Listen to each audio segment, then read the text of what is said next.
السلام عليكم ورحمة الله تعالى وبركاته. وين السلام أصحابتم ملك سود ندي على ذيك جوتان وأنا جوا هورسم عبد الله سياد سيعو جنا كذا ونيسنا وسيعو بردوشن. فضلا هذه تاي بوقشتك وجوريسي وحنك عصنا يا سبسكرايب لايك شير إياه كومنت لا دعوة. هذه هراء قالوا لنا جبتنا وتكما سنتهاي سودو وحي مسكحة ذاك الجوحية سترتيب نصو حريق. intaas kadib maanta waxaan rabaa in maxaan ku yiraahdaa muuqaal ay walaashay Marish Beauty iyo walaalkay Jack ay maxaan ku yiraahdaa soo dhigeen YouTube channelka ay leedahay walaashay Maria muuqaalkaas rabaa in maxaan ku yiraahdaa xoogaa fircelin yarna ka bixiyo fircelin ma dhihi karo runtii muuqaalkaas ayaan waxaan rabaa inaan sii adkeeyo aan sii xoojiyo muuqaalka wuxuu ku saabsan yahay maamo Soomaaliyeed hooyo Soomaaliyeed oo dhibaataysan ayay maxaan ku yiraahdaa ku soo bandhigeen maamadaas oo runtii u baahan caawimaad aad iyo aad u xoogan runtii waa dareemi kartaa qof dhibaataysan oo misna qof caawiyo garab siiyo aanan haysan dhibaatada uu mari karo macna misna xanuunsan okay marwa muuqaalkan aad ka kordhaco muuqaalka aan maxaan ku yiraahdaa marka hore aan isla aragno deeni deeq wixii lagu keenaba hadda dhibka taagana waxay tahay in dadkii ay xamili waayeen in 8 cirbadood iyo kaniiniyaal lagu dhufto 8 cirbadood waxay tahay inay normal gabadha ku soo celinayso oo xadkii normalka ku soo celinayso laakiin ilaa ay ka bogsooto cirbadaas way soconaysaa laakiin ruuxii horta naftii baaday rajadeedii si qurux badnaato wax ka qurxoon male halkii cirbad lagu dhufanayo waa $700 8 cirbadood waa dareemi kartaa min $700 lagu dhufanayo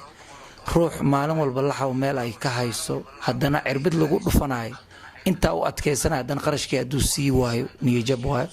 annaga deeni deeq waxaan helno walaal ay waan ku caawinaynaa waayo naf nool haddaan awoodda ilaah leh badbaadadana allah leh subxaana wa tacaala laakiin halkii cirbadooda waxay tahay $700 marka walaalaha muslimiinta na daawanayo oo aan kula walaalownay kalimatul culya oo laa ilaaha ila allah maxamed rasuulullah ah waxaan ka codsan lahayn haddaan hal maalin farxaddiina sabab u noqonay haddaan hal maalin idin naxariisanay haddaan hal maalin weel iyo walaal idinka dhiganay waxaa idinka jeclaan lahaa oo adinkana wanaag idin ah aakhiri adduunna aad sii horumarsanaysaan inaad maamadan caawisaan sadaqana yaraan iyo weynaan intaba ma lahan 7 qof oo isku tagta ayaa waxay oo min $100 waxay bixin kartaa hal maalin hal cirbad waan dareensanahay maya waa dabcan waan dareensanahay 8daas cirbadood waxay ka caawinaysaa in xaaladeeda normal kusoo laabato hadda xaalad abnormal ay ku jirtaa hadalkii xataa waa dhibaa ruux xubintiisii waayey haddana cirbadihii lacagteedii waayey taa adag marka waxaan idinka codsan lahaa inaad caawisaan nambarkeeda hoosaan kusoo qoraa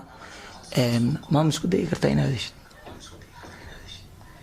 wixii ardhabihay hadalka wadnaha ka hadlelaa laakiin ummadda muslimiinta ayaan ka codsanaya inay iga soo caawiyaan hadalkii yara dhibaayo marka ilaahayna caafimaadkaa noo siyaadiyo iyadana kurbadii nabarkii xanuunka ku taagan ilaahay ha ka fududeeyo xanuunka hayana ilaahay boogteeda ha u dhayo xanuunkana dambi dhaafaa laga helaa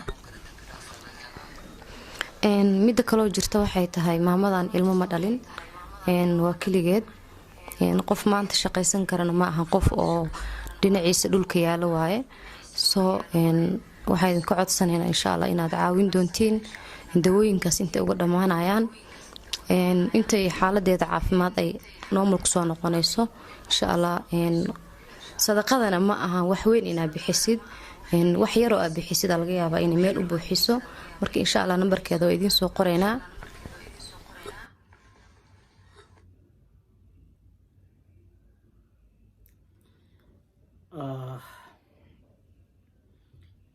runtii oo dareemi kartaa hooyo Soomaaliyeed dhibaataysan xanuunsan misna aanan maxaan ku yiraahdaa awlaad haysan even qof caawiyo aanan haysan oo runtii maxaan ku yiraahdaa xataa hadalka oo dhibaa wallaahi cadiim ma hadli karto hadalka xitaa oo dhibaa maamadu waxaa lagu sameeyey qaliin ayaa lagu sameeyey marka waxaa jiro dadka qaar waxay la naqanay wax oo tacajub macnaa wax la yaab in la naqanay marka la dhaho waxaa jirto cirbad $700 la gado macnaa dadka qaar way la yaabayaan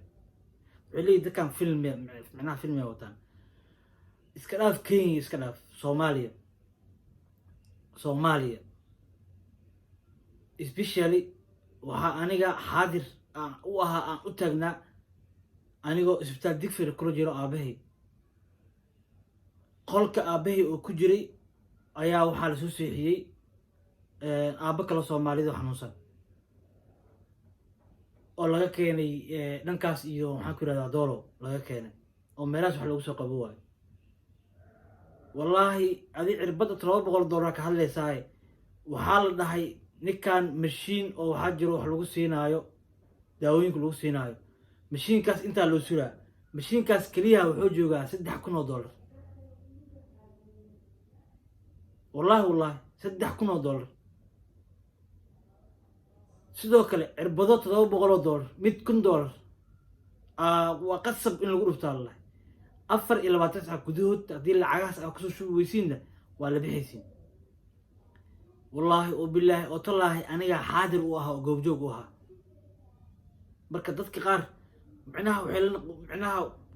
la yaab iyo tacajub ay la naqaneen macnaha waxay leeyihiin cirbada $700 la gado ma jirto way jirtaa ka badanaa jirto weli $1,000 jirto $1,500 jirto marka guys ma rabo in muuqaalka uu dheeraado intaan waxaa ugu talagalay inaan sii xoojiyo anigana dhinacayga aan ka qaato macnaha kaalintayda aan qaato marka kaalintayda see ku qaadan karaa midda aniga shakhsiyad ahaantayda already wixii ilaahay maxaan ku yirahdaa wixii ilaahay subxaana wa tacaala iga soo qaaday already maxaan ku yirahdaa hooyaden Soomaaliyeed xanuunsan wixii ilaahay iga soo qaaday alxamdulilah waa maxaan ku yirahdaa waan ku caawiyey maxaa soo haray waxaan rabaa marka 500 oo qof oo igu xiran waa dad walaalahay ah 500 oo qof please waxaan idinka codsanayaa si walaaltinimo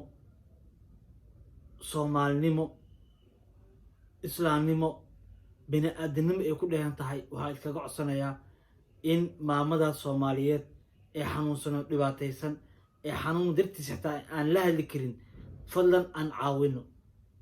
aniga ma la hadlaayo dadka maskaxdooda markii wax loo sheego isla markiiba negativity ay kusoo dhacayso macnaha waxyaabaha qaldan oo cagsiga ay kusoo dhacayso ma la hadlaayo waxaan la hadlayaa qofka caqliga saliimka ah u saaxiibka ah ee Ilaahay subxaana wa tacaala fikirka fiican iyo talooyinka fiican Ilaahay ku manaystay walaal $5 oo aad baxsataa waa kuu sidaqo yaraan ma laha $10 oo aad baxsataa waa kuu sidaqo waxaa laga yaabaa $5 aad baxsanaysid $95 macnaha $695 $5 aad ku dartay in $700 ay ku buuxsanto waxaa laga yaabaa $10 aad maxaan ku yirahdaa dhiibato in maxaan ku yirahdaa ay maxaan ku yirahdaa boos buuxiso marka walaalahay igu xiran waxaan jeclaan lahaa nin walba wixii uu awoodo in oo hooyaden Soomaaliyeed ee xanuunsan inuu ku caawiyo $10 ahaataya $20 ahaataya $50 ahaataya $40 ahaataya $100 ahaataya nambarka anigana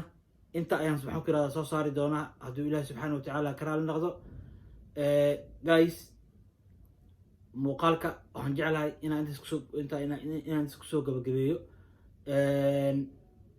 inta aan muuqaalka xigo runtii hadalka xataa wallahi waa igu adagayaan wallahi sababtoo ah markii hooyo Soomaaliyeed aanan caruur haysan qof kaloo bini aadan oo caawiyo aanan haysan markii aad aragto oo runtii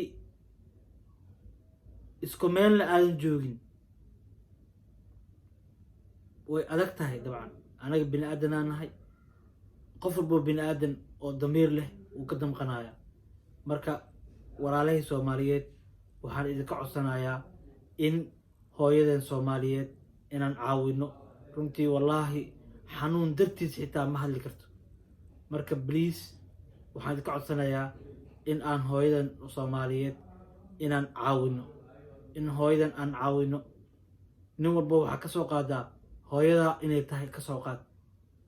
falan aan caawino nambarkana meesha ayaan maxaan ku yidhahdaa soo saari doonaa